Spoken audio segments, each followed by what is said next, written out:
Ash, and I am back with another video, and today I'm going to be reacting to part 2 of World War II by Oversimplified. Part 1 is going to be up there. You can click on the link and check that out.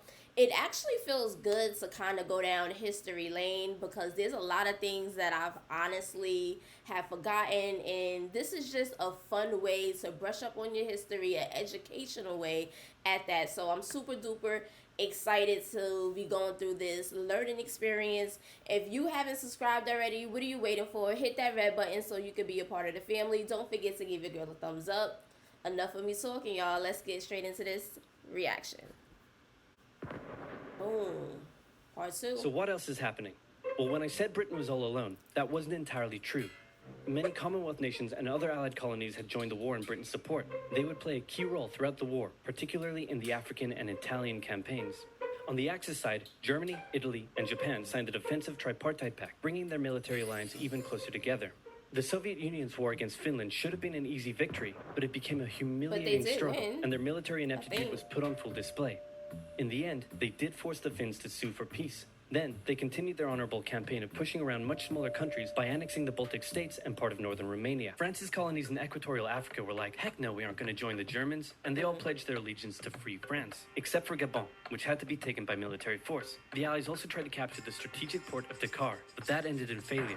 Mussolini had seen Hitler's successes, and he thought now it was Italy's time to shine, so he tried to take British Somaliland, and that went pretty well. Then he tried to take Egypt, and that went less well. Then he tried to take Greece, and that went really badly. Churchill began referring to Italy as Europe's soft underbelly. Oh my gosh. He began favoring a military campaign from the south and started sending British troops to Greece. All of this had Hitler pretty concerned, and he moved to protect his southern flank. He had been getting friendly with Hungary and twisted their arm into signing the Tripartite Pact and joining the Axis powers. Romania was also eager to join for protection against the Soviet Union. The Tripartite Pact was designed to prevent any other countries from deciding to join the Allies, specifically Britain's old ally, the pesky United States of America. When war first broke out, American public opinion was strongly against joining in. In 1940, there was an election. The Republican candidate said, "I will not send any young Americans to die in Europe," and sitting President Franklin D. Roosevelt said, "I will also not send any young Americans to die in Europe. Unless I have to, then I might." And Roosevelt won. Churchill asked him to join the war, but Roosevelt said, "No can do, Winston, but you know what? Here, have some weapons." America began supplying the Allies with food and munitions, but there was one problem. What? German U-boats were sinking thousands of Allied supply ships in the Atlantic, including American ones. If the Germans could sever Britain's supply line, the UK would starve. Throughout the war, the Allies had to come up with better technology to fight the U-boats. Improved radar, aircraft with longer range, better weaponry and convoy tactics. At one point, a man even called a meeting and said, "Pykrete, you take some wood, you take some ice, you put them together, you get pykrete." I didn't know that. I didn't know that initially the United States was sending over weapons and stuff to the Allies, and Germany shot down their ship that was full of stuff. I did not know that. And then he pulled out a gun and shot some wood and it shattered. And then he shot some pykrete and the bullet ricocheted off it and hit someone else in the conference room.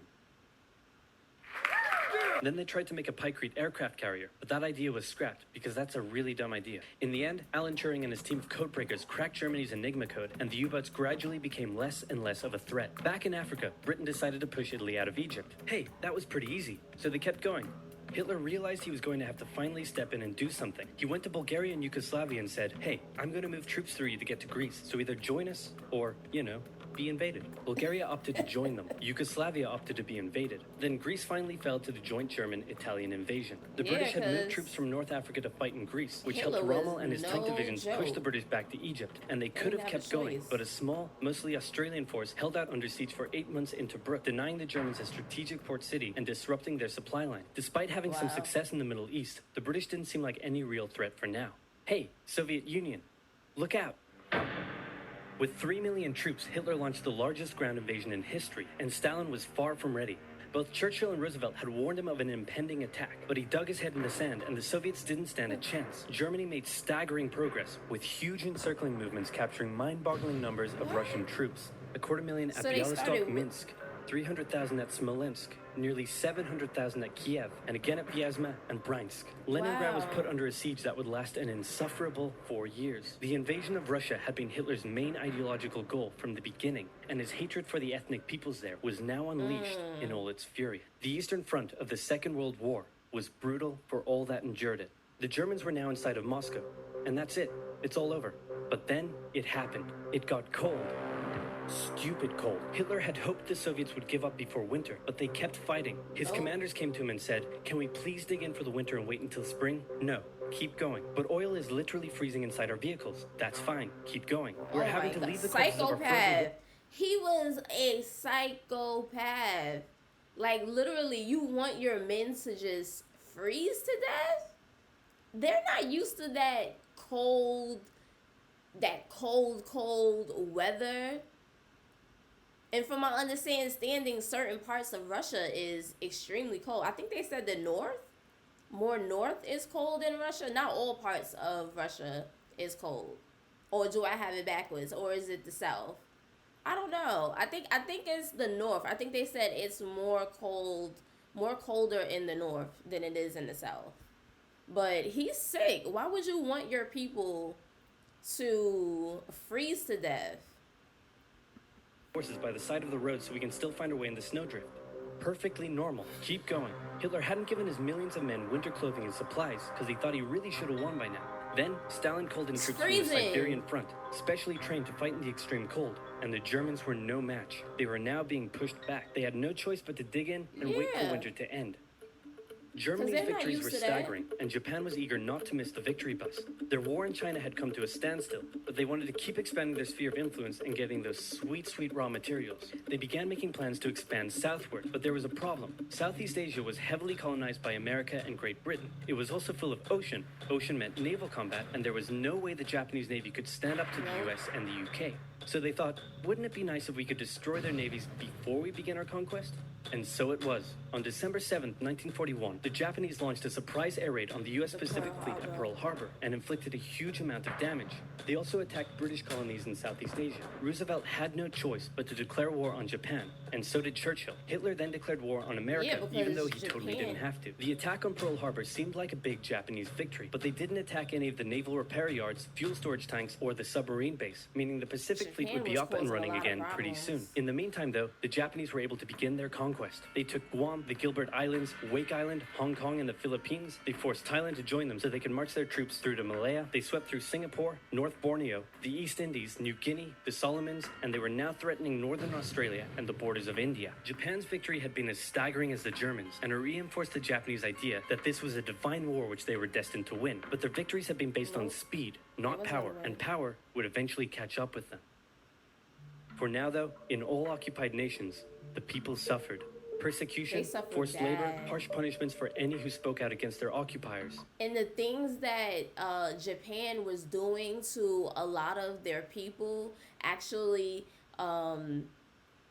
they actually had some of the civilians thinking that America was going to like kidnap their babies and stuff like that. Well, no, that was in the Philippines. But they was doing that in a lot of other countries too. Had people thinking that they were going to, like, the United States was going to do certain things to, like, the civilians. And that wasn't true. And the civilians were literally, like, they thinking that they're doing the right thing by kind of, like, throwing their babies and stuff off of, like, the cliffs, trying to save them. But they were actually doing harm than good. In Europe, the Nazis were rounding up ethnic minorities and other unwanted groups and individuals. In particular, millions of Jewish people would suffer through the terrible events of the Holocaust. Yeah. Brave resistance movements rose up in defiance of their invaders, while the people held out for hope. And hope was coming. Winter was over, and Hitler could continue his push eastward. But this time, he switched up his strategy. He wanted to focus on the south. His plan was to cut off the Russian armies in the Caucasus, an area full of oil, and then invade the Caucasus and take all the oil. His forces moved across the north with ease, and Hitler got cocky. He rerouted the 4th Panzer Army south early, leaving the 6th Army to complete the encircling movement alone. To do so, the 6th Army had to reach and take the key Soviet city of Stalingrad. The Russians defended it fiercely, and Stalingrad saw some of the harshest fighting of the entire war. The Soviets held up the German advance for 5 months as they battled in the war-torn city, which bought them valuable time. When the Germans had first launched their invasion a year earlier, the Soviets had moved their factories to the east. Those factories had been building a butt-ton of tanks and aircraft and getting the Soviet army up to scratch. So now, the east was in it the was better ready. area. Stalin gathered his new and improved forces around the And city, better and in an climate attack that control. resembled Hitler's own encirclement tactics, they began surrounding the Sixth Army. Hitler's commanders came to him and said, "Hey, maybe we should retreat." But Hitler said, "No, you stay." The entire Sixth Army was trapped and had to surrender. With complete air superiority, the That Soviets Hitler started boy. pushing westward. For Stalin, it was a resounding victory. For Hitler, an absolute catastrophe. Things also weren't looking too good for Hitler elsewhere. With America now in the war, Allied bombing over German cities reached devastating too levels. cocky. In Africa, the British had pushed Rommel back again. Then they were pushed back again. And finally, after a decisive battle at El Alamein, and with American and British troops arriving in They the started west, winning. the Germans and Italians were squeezed out of Africa. Japan was also already seeing its rapid success being turned around. They attempted to take the island of Midway, but the US Navy was ready for the attack, and they sank Japan's carrier. Actually, they sank a lot of them. It was a battle from which the Japanese Navy Then would they never lost. recover. British, Indian, and Chinese troops held the line in the harsh jungle terrain of Burma, and the Japanese suffered losses in the Solomon Islands and New Guinea. They began to realize they were not invincible. With the Nope. Axis out of Africa, the Allies had to decide their next move. Churchill still wanted to attack from the south, while the Americans preferred a full sea invasion in northern France. "All right," said the Americans, "we'll do it your way." Allied forces successfully landed in Sicily and began moving north. They also carried out bombing raids over Rome. The thing was, many of the people in Sicily had relatives living in America, and they greeted the American troops quite warmly. With the war reaching home territory, most Italians just weren't that into it, and Mussolini was suddenly very unpopular. He was voted out by his own fascist Oh Grand my Council gosh. and was toppled from power. Italy immediately began negotiations for surrender. Hitler wasn't surprised and had already sent reinforcements southward. In an operation he ironically called Operation Axis, German troops quickly disarmed Italian troops in the north. The Allies continued fighting the Germans up through Italy, but then winter set in, meaning mud, and everything slowed to a halt. "All right," said the Americans, "let's do it our way as well." Germany had made itself a lot of enemies, and millions of Allied troops had been gathering in England as Wow. factories worked around the clock producing a the lot war of material enemies. needed for a super crazy massive the likes of which the world has never seen before invasion of Europe. The Germans knew an Allied invasion would come, but they didn't know where it would land. Thanks to Allied deception tactics, they thought there was a pretty good chance it would come at Calais, but the Allies were really going to land in Normandy because it was less fortified and the beaches were nicer. Under the careful planning of General Dwight D. Eisenhower, the invasion that had been long in the making was just about ready to go. Just one thing was preventing the launch: the British weather. For a short while, everyone sat around waiting for a decent day, and then it came. On the night of June 5th, over 1,000 bombers took off and raided coastline defenses, while Wow. paratroopers were dropped inland in a bit of a chaotic operation, tasked with sabotaging defenses and capturing key bridges to stop any German reinforcements from reaching the beaches. Early the next morning, the barrage came, as Allied ships fired a huge number of shells at the German fortifications, and then the landings. The Americans at Utah and Omaha, the British at Golden Sword, That and was the smart. Canadians at Juneau. It was a tremendous struggle with a great loss of life, particularly at Omaha. But you see how smart that was? That they waited until the nicer weather to plan their attack. Unlike Hitler, because he was psychotic. But the Allied troops captured the beaches and the landings were a success. Then they began their movements inland. They took the port of Cherbourg and the city of Caen. The Americans moved south to capture Brittany. Then, in a massive disaster for the Germans, British and Canadian troops from the north and Americans from the south trapped the German 7th Army in a near wipeout encircling movement. Wow. In August, Allied troops landed in the south of France to little resistance. On That's one amazing. beach, all they found was a Frenchman handing out champagne. Paris was liberated and the Germans were pushed out of France as the Allies entered Belgium. In the Far East, the Allies started to push the Japanese out of Burma, as the Americans launched a two-pronged offensive in the Pacific. In the south, General MacArthur led the push to liberate the Philippines, while General Nimitz oversaw the brutal island-hopping campaign. American forces had to make hard-fought landing after hard-fought landing on fiercely defended small islands as they moved steadily towards the Japanese Yeah, mainland. but those the were the Japanese colonies believed that that- the greatest thing a person could do was to die in battle, and the most dishonorable act was to surrender. As a result, they fought ferociously to the very end, and the closer the Americans got to the mainland, the more ferocious the resistance became. In February 1945, the Americans captured the island of Iwo Jima, and an intense firebombing campaign of Japan's wooden cities began. The Allies suffered some setbacks trying to liberate the Netherlands, but they were making progress and were now threatening the industrial heartland of Germany. Hitler's health, both mentally and physically, was rapidly deteriorating. Things were looking bad, and he was desperate. He said, "We need to turn this thing around, and I have just the trick. Remember a few years back when we blitzkrieged through the Ardennes and trapped the Allied forces in Belgium? Well, I'm going to do the exact same thing. Again." He gathered his forces and tried to pound them through the Ardennes. He used up the remainder of Germany's strength and resources, and he managed to create quite a nice bulge. He also trapped some American forces in the Belgian town of Bastogne. The Germans sent the trapped Americans a message saying surrender or be annihilated. When it was read out to the commanding officer, he said, "They want to surrender? No, sir, they want us to surrender." Nuts! And that's what they sent off as their official reply. General Patton's Third Army then managed to break the siege from the southwest, and the Germans were pushed back. Hitler's last-ditch attempt had failed, and what followed was a total collapse of the German forces. The Allies pushed into Germany from both sides. The Soviet Union took Warsaw and kept pushing to Berlin. In his bunker, Hitler realized all hope was lost. Berlin fell, and with it, Hitler's dreams of a great German empire. Two of the Axis nations had been knocked out. One to go. The Americans began their assault on Okinawa, the last island before they would reach the Japanese mainland. The desperate Japanese fought hard, launching kamikaze attacks on the U.S. ships. The citizens of Okinawa suffered through the terrible fighting, but in 2 months, the island was captured. The Allies now had to make a choice. Either continue the devastating struggle up the Japanese mainland, or they could try to coerce the Japanese into surrendering now. In July, the first successful atomic bomb test took place in New Mexico, and the destructive weapon was ready for use. America and the UK were also seeing the Soviet Union not so much liberating as occupying its captured territories, and so they wanted to put on a show of force. On August 6th, the A-bomb fell on Hiroshima. Then, on the 9th, Nagasaki. The cities were reduced to rubble, and for the people living there, it was a terrible fate. But for the Allies, it achieved their main aim.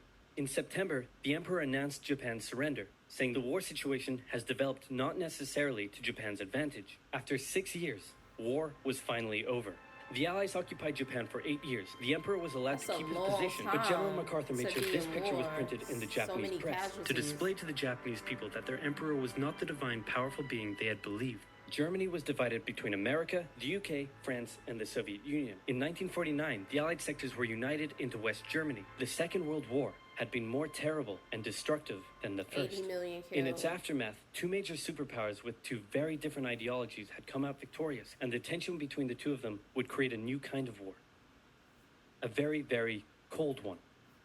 Even after the war was over, a lot of the countries still, had things that they were going through. They didn't have water. They didn't have food. They actually suffered. A lot of the countries actually suffered for a good number of years before things have actually really gotten better. And I hope you guys enjoyed my reaction. I am going to be reacting to, someone told me that Oversimplified has something regarding Hitler. I'm definitely going to react to that next because I'm just dying, to know his thought process and things like that, and how he grew up. And I'm definitely interested in that, so I'm going to be reacting to that next. I hope you guys enjoy my reaction. Comment down below. Let me know of some other reactions you guys would like for me to react to. Give your girl a thumbs up. And I'll see you guys in the next video. Bye, fam.